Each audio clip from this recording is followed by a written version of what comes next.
अगर हम बात करें एक घर बनाने की, तो घर की नींव अगर ये जैसे ये मान लीजिए ये जमीन है और इसके ऊपर ये मकान बनाना है, ठीक है। अगर ये बेसमेंट मजबूत नहीं रहता ना तो घर गिर जाता है। एनसीईआरटी यूपीएससी की तैयारी का बेसमेंट है, मतलब सिंपल सी बात है। तो ये बात आपको समझनी पड़ेगी। तो बढ़िया ये है एनसीईआरटी की केवल रीडिंग करनी है, कोई नोट्स नहीं बनाने हैं। एनसीईआरटी के लास्ट में जो क्वेश्चंस दिए होते हैं, ठीक है, जो ऑब्जेक्टिव या सब्जेक्टिव जो क्वेश्चन दिए होते हैं 50 वर्ड या 100 वर्ड्स में, है ना, उनके कुछ नोट्स।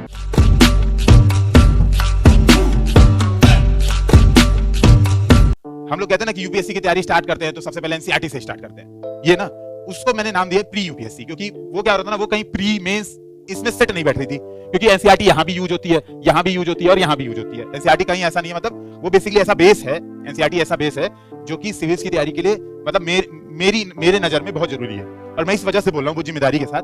देखिए सिलेक्शन नो डाउट की चौथे अटेम्प्ट में हुआ है, ठीक है, लेकिन अगर आप देखेंगे पहले अटेम्प्ट से ही चीजों को देखेंगे तो प्री हर बार बहुत ही क्लियर कट क्वालिफाई हुआ है। मतलब 2018 में जब मैं कॉलेज में था उसी साल निकला तो मैं 130 स्कोर मैंने प्रीलिम्स में किया था, ठीक है, तो कट ऑफ था 98 उस साल, और हर साल वही 125 130 इतना स्कोर हर साल का रहा है प्रीलिम्स में। मेंस में भी अगर देखेंगे तो मेंस में जीएस का पोर्शन बहुत अच्छा रहा है, मेंस में एसए का पोर्शन बहुत अच्छा रहा है। लुटिया डूबती थी ऑप्शनल में, एक प्रॉब्लम की वजह से सिलेक्शन नहीं हो रहा था, लेकिन जो रास्ता है ना सिलेक्शन का वो ऐसा था कि हाँ आज नहीं कल जो बड़ी वाली मिस्टेक है, जो ऑप्शनल वाली मिस्टेक है, वो जब जो सही होगी तुरंत सिलेक्शन हो जाएगा, ये तो तय हो चुका था, ठीक है। तो अगर आप देखेंगे यहाँ पर तो प्री यूपीएससी, प्री और मेंस और ये इंटरव्यू हम लोग इस तरह से इस बात को देखेंगे। तो मैं एक बार थोड़ा प्री यूपीएससी पे बात कर लेता हूँ, ठीक है। प्री यूपीएससी में मैं मतलब सिंपल यही कहूंगा कि एनसीईआरटी है, ठीक है, मतलब ये सबको पढ़नी ही चाहिए, ठीक है। एनसीईआरटी ये प्रॉपर सबको करनी ही चाहिए। आप इवन आप हो सकता है आपने कोई कोचिंग ज्वाइन किया हो, कोई भी कोचिंग ज्वाइन करने से पहले एक रीडिंग करके ज्वाइन करनी चाहिए। कोचिंग में होता क्या है, एनसीईआरटी के ही चीजों को आगे बढ़ाते हैं, है ना, एनसीईआरटी की चीजें को आगे बढ़ाते हैं। जितना बढ़िया एनसीईआरटी पे पकड़ है, चाहे आप पॉलिटिक्स की देख लीजिए, आप ज्योग्राफी की देख लीजिए, आप सोसाइटी की देख लीजिए, ठीक है, आप इवन आप इन्वायरमेंट की देख लीजिए, है ना, क्लास 9 का भूगोल मतलब इन्वायरमेंट, आप जनरल साइंस का देख लीजिए। तो एनसीईआरटी जितना महत्वपूर्ण होती है कोई बुक उतनी महत्वपूर्ण नहीं है, कोई बुक एनसीईआरटी जितनी महत्वपूर्ण नहीं है।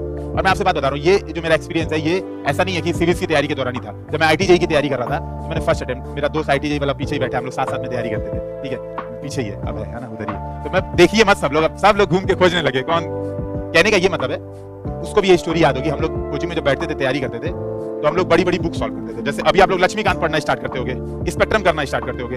जब लोग आईटीजेई की तैयारी करते थे तो उस समय बुक्स का नाम होता था इरोडो, एसएलोनी, ऐसे खतरनाक सी किताब थी। तो हम दोनों और मेरे 2-3 दोस्त जैसे रमन है और हम लोग क्या करते थे, इरोडो सॉल्व कर रहे पूरे दिन, बड़ी बड़ी प्रॉब्लम्स पूरा दिन लगाते रहे 8 घंटा एक प्रॉब्लम के पीछे, है ना, ऊटपटांग किताबें सॉल्व कर रहे जिसका नाम ही कभी नहीं सुना, वो सारी किताबें सॉल्व कर रहे। तो हमारे टीचर एक जनी थे अतुल त्रिपाठी, तो बोले यार ये कौन सी बुक सॉल्व कर रहे तुम लोग। हम लोग कहे सर ये देखिए सर, फिजिशियन बनना एकदम बड़ा होके, वो कौन सी थिन मैन करके कोई बुक आती है, वो सब रसनी खलीडे, पता नहीं अजीब सी नाम थी, अभी सुनेंगे तो आप लोगों को चक्कर आ जाएगा। तो हम लोग सॉल्व करते थे। तो बोले बेटा ये किताब सॉल्व करने से तुम आईआईटी में नहीं जा सकते, तुम जाओगे गीडा, आईटीएम गीडा, हम लोग यहाँ का गोरखपुर का बड़ा फेमस कॉलेज है ना, institute of technology and management. Gorakhpur के कौन लोग हैं यहाँ पे?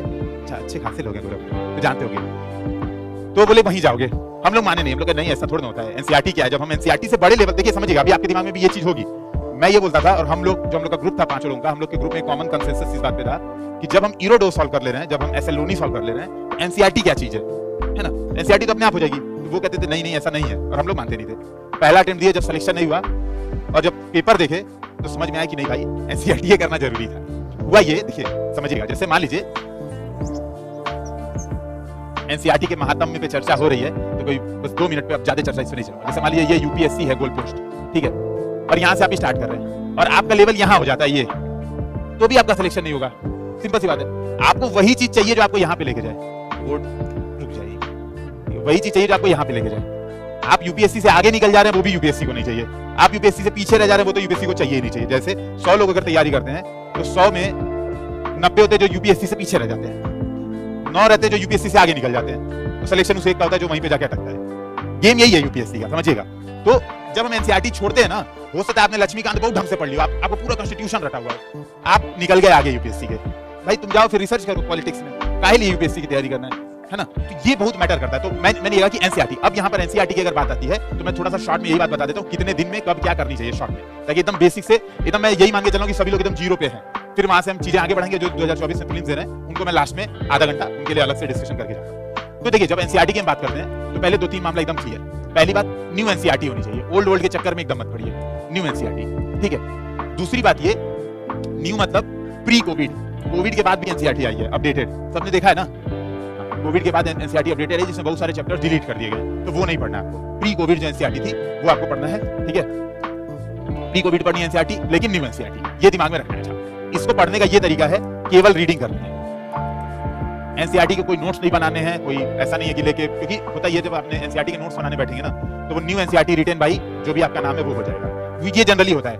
मतलब मैंने भी एक बार शुरुआत की थी, मैं जब कॉलेज के सेकंड ईयर में था, तो मैंने सोचा था एनसीईआरटी के खूब बढ़िया नोट्स बनाऊंगा। टॉपर्स के वीडियो मैं भी देखता था, तो वहां पे बात पता चली, तो मैंने एनसीईआरटी के नोट्स बनाना शुरू किया। तो क्लास 6 की एनसीईआरटी का नोट्स मेरा लगभग 60-70 पेज का बना था। मैंने एनसीईआरटी भी उतने ही पेज की है, लगभग 100 पेज की होगी मैक्सिमम। तो मैंने एक बात ये समझी कि अगर मान लो मैं 12 तक बनाता हूँ, तो बढ़िया एक मेरे द्वारा लिखित बढ़िया एनसीईआरटी बन जाएगी, ठीक है। तो ये बात आपको समझनी पड़ेगी। तो बढ़िया ये है, एनसीईआरटी की केवल रीडिंग करनी है, कोई नोट्स नहीं बनाने हैं। अब यहाँ पे डाउट आएगा दिमाग में कि सर रिवीजन कैसे करेंगे। पहली बात ये, जब आप तैयारी कर रहे हो ना, बहुत सारी चीज आपके पास ऐसी जाएंगी चीजों को, हर चीज को रिवीजन करना जरूरी भी नहीं है। ये भी बात मैं बहुत क्लियर बोल देता हूँ। क्यों, अभी इस पर हम थोड़ा सा 2 मिनट बाद चर्चा करेंगे। लेकिन हाँ, एनसीईआरटी अगर रिवीजन करने का मन है तो कर सकते हैं। पहली बात ये देखिए, यहाँ पे मैं इधर समझा देता हूँ, देखिए 6 से 12 तक की एनसीईआरटी पढ़नी है आपको, ठीक है। अगर पहली बात मैंने कहा कि केवल रीडिंग करनी है, ठीक है ना। लेकिन कई लोग के पेट में ये बात बचेगी नहीं कि सर रीडिंग ही क्यों करनी है, रिवीजन के बिना। तो किसी टॉपर ने कहा है कि जो चीज पढ़ो अगर उसके नोट्स ना बने या रिवीजन ना हो तो वो चीज पढ़ी नहीं मानी जाएगी, और हम उस टॉपर की बात मानेंगे, है ना। 12 मूवी में देखे थे कहीं, तो कहने का ये मतलब है यहाँ पर, ठीक है, रीडिंग करनी है। अगर मान लीजिए रिवीजन करना है, आपने कसम खाई है कि बिना रिवीजन के तो मेरा सिलेक्शन हो ही नहीं सकता, तो रिवीजन करिए, तो 9 से 12 तक की कीजिए। 6 से 9 तक का रिवीजन करने का कोई मतलब ही नहीं बनता है। क्या होता है, 6 से 9 तक में जो चीजें एनसीईआरटी पढ़ाई, जो एनसीईआरटी का कंटेंट है, 9 से 12 में उसी कंटेंट का रिवीजन, उसी कंटेंट पे ऊपर पढ़ाएगा। जैसे अगर आप 7th या 8th क्लास की एनसीईआरटी देखेंगे, तो उसमें भूगोल में अगर कोई कॉन्सेप्ट है, 9th वाली एनसीईआरटी में वही कॉन्सेप्ट के आगे जाके डेमोग्राफिक ट्रांजिशन थ्योरी बता दिया है, ठीक है। यही है और कुछ नहीं, एक कॉन्सेप्ट बस ऐड किया है, बाकी सारा चीजें रिपीटेड है। तो रिवीजन करना है तो 9 से 12 का करना है, दूसरी बात। तीसरी बात ये, फिर रिवीजन पूरी एनसीईआरटी का नहीं करना है, ना ही एनसीईआरटी में लाइनिंग करनी है। कई लोग हाइलाइटर से खरीद के ले आते हैं एनसीईआरटी। मैं तो भाई पैसे बचाओ, सिविल की तैयारी में जितना पैसे बचा लेना उतना बचा लेना। तो क्या करना है, एनसीईआरटी भी सारा पीडीएफ डाउनलोड करना, केवल रीडिंग करने को बोल भी रहा हूं, है ना। हाइलाइटर वाइलाइटर का कुछ यूज मत करो, एकदम बस पढ़ते जाओ। हाइलाइटर का यूज करना है केवल इस वजह से कर लो कि हाँ, मुझे पढ़ते समय ऐसा लगे कि मैं बड़ा एक्टिव होकर पढ़ रहा हूं, मेरी स्पीड सही है ना, सबको समझ में तो आ रही है मेरी बात, है ना, ठीक है। तो ये बात समझिएगा, हाइलाइटर मत यूज करिएगा। करिएगा ये, जो एनसीईआरटी के लास्ट में जो क्वेश्चंस दिए होते हैं, ठीक है, जो ऑब्जेक्टिव या सब्जेक्टिव जो क्वेश्चन दिए होते हैं 50 वर्ड या 100 वर्ड्स में, है ना, उनके कुछ नोट्स बना लीजिएगा। ऑब्जेक्टिव के जो, जैसे मान लीजिए एनसीईआरटी, देखिए जैसे मान लीजिए एनसीईआरटी क्लास 9 की आपने ओपन की, 9th का पहला चैप्टर आपने खत्म किया, तो उसके लास्ट में कुछ ऑब्जेक्टिव क्वेश्चंस पूछे होंगे, जिसके option A B C D उसी पन्ने पे दिए होंगे।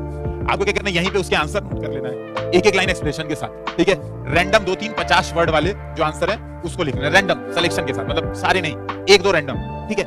और जब आपको एनसीईआरटी की याद आए, जब आपको लगे कि एनसीईआरटी धूल फांक रही है या भूल रही है, तो केवल यही पन्ने ओपन करके देखने हैं। पूरी एनसीईआरटी देखने की कोई मतलब नहीं है, ये काम हो जाता है, ठीक है।